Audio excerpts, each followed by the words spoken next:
Yo, what's up, guys? James Carter TV. It's time to recap the Monday Night Football game between the Dallas Cowboys and the Chicago Bears. Before I begin, if you're new to my channel, make sure to click up there to subscribe for more videos. If you haven't seen my Sunday Night Football video recap between the New Orleans Saints and the Carolina Panthers, click right there to watch that game recap. And with that said, let's start recapping this Monday night game. And there's not going to be a lot to talk about in this game because, yeah, the score indicates that a lot of stuff happened, but not really all that stuff happened. We just want to talk about the outlook for the playoffs and the implications that this game had, and the results of those implications and what's going to go down.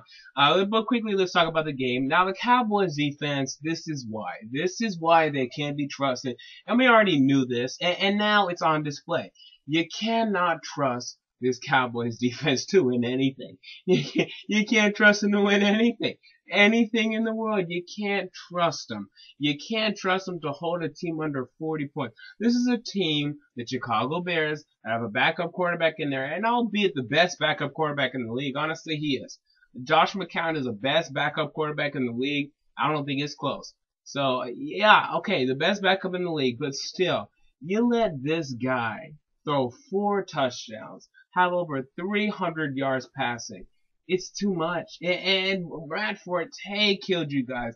Not at rushing, receiving. It's just, wow. And you're so talented. You got Sean Lee. You got DeMarcus Ware. You got Brandon Carr, who's underperforming like crazy.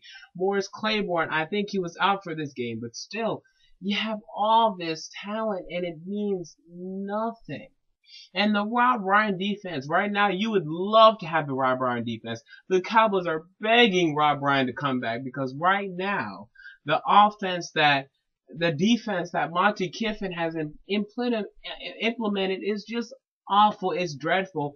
And it's that defense that's going to stop the Cowboys from making the playoffs. Honestly, it is, because I've been saying this since week 1. I mean, the division is going to come down to the week 17 game between the Eagles and the Cowboys. And right now, what evidence do we have to say that the Cowboys are going to win that game? That they're going to stop Nick Foles, that they're going to stop LaShawn McCoy, they're going to stop Deshaun Jackson, they're going to stop Riley Cooper. What evidence do we have to support that theory? We don't. I mean, except for that one game where they beat the Eagles, yes. Can they do it again? I don't know. I don't care. It's in Dallas, yeah, I don't care.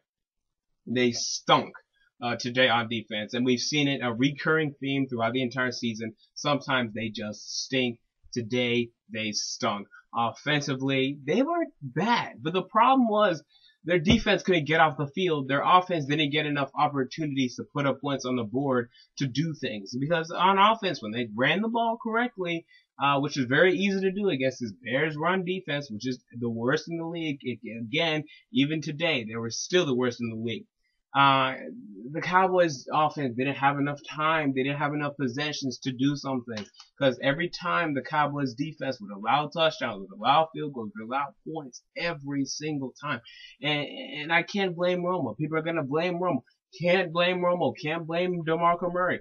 Yeah, you could say maybe they could have, done this, done no. When your defense allows 45 points, it is your defense's fault. The Cowboys did not commit a turnover on offense. They didn't do anything they weren't supposed to do. Still put up 28 points, but their defense allowed 45 points, and that's the difference maker. That's the thing that's going to hold your team back from making the playoffs. Time and time again, we've seen it. I mean, the Bears, what? The Bears had the first possession of the second half. They had the last possession of the first half. They got touchdowns. Actually, I think they got a field goal on one of those drives. But still, they got points. They got 10 points because of those 2 drives. And it's just such a swing. It's just, complete momentum swing. But anyway, Cowboys have to get it together because right now they're 1 game behind of the Eagles. And if they get to 2 games behind, they're finished. They're done. They're screwed. It's over. Get them out of here.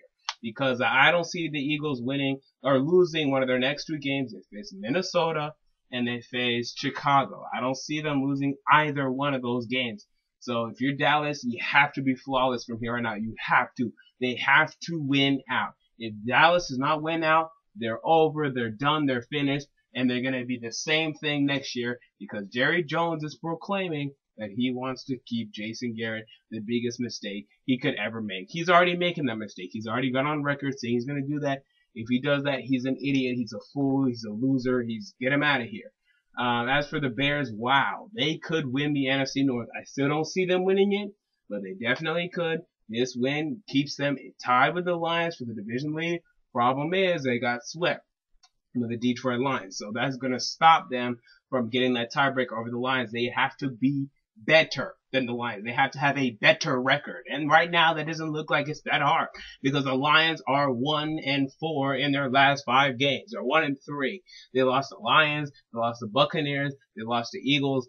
All of those games, if they were smart enough, they should have won, but they're idiots and they're fools. That's why you can't trust the Detroit Lions. Next week, they face the Baltimore Ravens. How can you trust them? I mean, what is going on with the Detroit Lions right now? But I still think the Lions win ultimately. Aaron Rodgers, things are not looking good for him to come back this week against the Cowboys, so that should be a win for the Cowboys. That should be a loss for the Packers, and this week should be a win for the Lions. So if all that goes well, the Lions win the division, which is the way it should be, but you can't expect them to win in the playoffs. You can't. I'm really interested to see if Philly makes the playoffs. I'm interested in them because they haven't lost. Well, they haven't lost in a while, and they've been looking damn impressive, beating some damn good teams, Lions, Cardinals, damn good teams they're beating. Very interested in Philadelphia. I am. And that'll be enough. Alright, so there you go. That ends it. And Alshon Jeffrey, wow, this guy's great. Did you see that touchdown? What a great catch. Oh my God, this guy's great. And as a Titans fan, back in 2012, I wanted us to get him. Now I'm not mad because we got Kendall Wright, and Kendall Wright is a good wide receiver. He's an upcoming wide receiver. But still, I said, wow. When I was scouting wide receivers in 2012, I said, this guy is great. Why don't people realize how great this guy is? And what's funny is this. Alshon Jeffrey, Josh Gordon, Kendall Wright, Michael Floyd, all these guys are better than Justin Blackmon right now. And they're all in the same draft class. And Blackmon was taken 5th overall. Where is he? Where's Black? Oh yeah, he's suspended. I'm sure right now the Jaguars would rather have Jeffrey, Gordon, Wright, Floyd over Black. Hell, maybe even Hilton over Blackmon right now because where's Blackmon? He's suspended. And with that said, James Carter TV, I'm out. Peace.